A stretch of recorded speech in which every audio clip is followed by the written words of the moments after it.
שלום, אני יהודי יובל רקנתי. בתקופה כזאת של משבר הקורונה, כיושבת ראש נט"ל, נפגעי טראומה על רקע לאומי, החלטנו להרחיב את הפעילות שלנו גם לטובת נפגעי הקורונה. אנחנו רואים בזה טראומה על רקע לאומי ועל רקע גלובלי.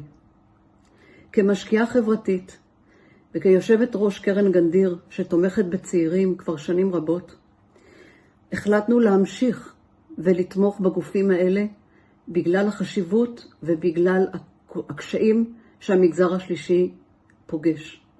כחברת יוזמת יכולים נותנים, אני פונה אליכם. עכשיו זה הזמן לתרום, זה חשוב ונחוץ. נוכחותכם ותמיכתכם בגופים חברתיים היא קריטית. הממשלה מצמצמת את התקציבים שלה.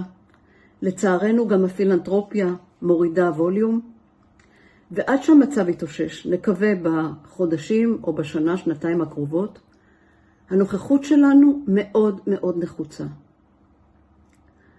אני פונה אליכם ומזמינה אתכם להמשיך ולתרום בגופים שאתם מכירים וכבר תומכים, או להרחיב ולמצוא גופים שאתם חושבים שהם רלוונטיים ביותר כעת.